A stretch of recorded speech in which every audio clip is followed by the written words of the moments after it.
राजधानी रायपुर स्थित पंडित रविशंकर शुक्ल विश्वविद्यालय में आज छात्रों का जमकर हंगामा देखने को मिला।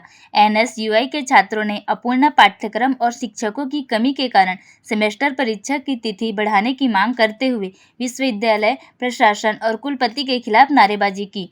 छात्रों का कहना है कि बीए, एलएलबी, जियोलॉजी, बीसीए और अन्य पाठ्यक्रमों का सिलेबस अभी तक पूरा नहीं हो पाया है और कई विषयों में शिक्षक की भी नियुक्ति नहीं किए गए, जिससे उनकी पढ़ाई अधूरी रह गई है। अब छात्र कुलपति से मुलाकात करने पहुंचे तो कुलपति की अनुपस्थिति के कारण उनका आक्रोश बढ़ गया। अंततः ज्ञापन रजिस्ट्रार को सौंपा गया। हाँ, उनकी मांग ये है कि कुछ कोर्स कंप्लीट हुई हैं तो एग्ज़ाम अभी 26 मई से क्यों ले रहे हैं। हालांकि ये हमारा प्रपोज डेट रहता है कि 26 मई से पुराना हमारा जो शासन का निर्देश है कि 20 मई से 20 जून के बीच में हमको सेमेस्टर एग्ज़ाम कंप्लीट कराना है, उसी के सिलसिले है। और फिर भी हम महाविद्यालय के प्राचार्यों से फीडबैक लेते हैं, उसके बाद ही हम डिसाइड करते हैं। और यदि छात्रों का मांग है तो हम फिर से प्राचार्यों से फीडबैक लेंगे कि क्या वाकई में कोर्स कंप्लीट नहीं हुए।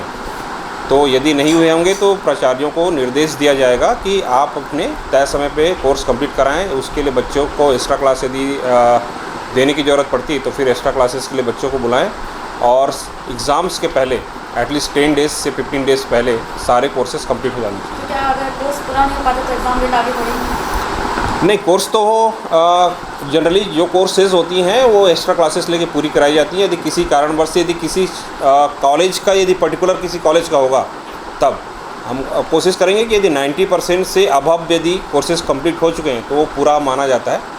तो उस केस में हम जनरली टाइम टेबल चेंज नहीं करेंगे। लेकिन यदि वाकई में कहीं 50% तक कोर्स कंप्लीट हुआ है किसी कॉलेजेस में बच्चों का, तो बच्चों का नुकसान नहीं होगा। बच्चों को ध्यान में रखते हुए फिर हो सकता है कि हम यदि बढ़ाना पड़े टाइम टेबल को तो 1 वीक या 10 डेज़ बढ़ा भी सकते हैं। और सर, कुछ सब्जेक्ट के लिए जो वैकेंट प्लेसेस है उसके लिए कब तक काम होता है? और बताया जा रहा है कि कुछ सब्जेक्ट में टीचर्स नहीं हैं। हाँ, नहीं, टीचर्स तो गेस्ट फैकल्टी संबंधित कॉलेजेस को प्रोवाइड, कॉलेजेस का रहा बात तो कॉलेज अपने स्तर पे टीचर्स की व्यवस्था करते हैं। और रही बात यूटीडी की, तो यूटीडी में सभी सब्जेक्ट के टीचर्स अवेलेबल हैं। हो सकता है कि किसी टीचर्स के नहीं आने की वजह से कुछ कोर्सेज कंप्लीट ना हुआ हों तो उसको हम उसका एचओडीज़ और संबंधित जो छात्र हैं और उनके जो फैकल्टीज़ हैं सभी को हमने कल रखा हुआ है, कल मीटिंग रखा हुआ है। कल उनसे हम पूरा फीडबैक ले लेंगे और उसके बाद फिर यदि ज़रूरत पड़ी तो उनको एक्स्ट्रा क्लासेस के लिए और यदि टीचर्स भी ज़रूरत पड़ी तो टीचर्स भी प्रोवाइड कराएंगे। रायपुर जिले से साथियों के द्वारा आज पंडित रविशंकर शुक्ल पहुंचकर कुलपति के नाम पे ज्ञापन सौंपा गया। ज्ञापन में हमारी मांग ये थी कि जो 26 तारीख के जो एग्ज़ाम है उन्हें आगे बढ़ाया जाए, क्योंकि अभी तक बहुत सारे कॉलेज, बहुत सारे डिपार्टमेंट ऐसे हैं जहाँ की पढ़ाई कंप्लीट नहीं हुई है, पढ़ाई ख़त्म नहीं हुई है। इसलिए हम बोल रहे हैं कि डेट को आगे बढ़ाया जाए। सर ने हमें बोला है कि अल्टीमेट दिया है कि 2-4 दिन के आगे डेट को आगे बढ़ाए जाएंगे, नहीं तो हमारे द्वारा पूर्णतः विरोध किया जाएगा। संतुष्ट तो बिल्कुल नहीं, क्योंकि मैंने सर से बोला कि सर मुझे इसका जवाब लिखित में चाहिए, बट सर ने बोला कि हम इसका जवाब आपको 2-4 दिन में हमारी नोटिफिकेशन के माध्यम से दे दिया जाएगा।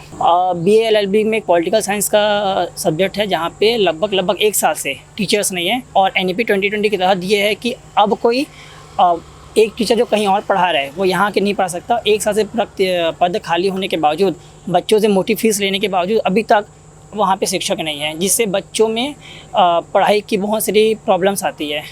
तो क्या स्टूडेंट्स ने आप लोगों के पास आके? स्टूडेंट हमें सोशल मीडिया के माध्यम से हमारे पास आए थे। बच्चे सामने आने से डरते हैं क्योंकि प्रशासन उनके ऊपर, यूनिवर्सिटी प्रशासन उनके ऊपर दबाव डालता है। इसलिए बच्चे हमें इंस्टाग्राम के माध्यम से, फेसबुक के माध्यम से, व्हाट्सएप के माध्यम से हमारे सामने आए थे। जी, आपका परिचय बताइए। रजत ठाकुर, जिला महासचिव एनएसयूआई।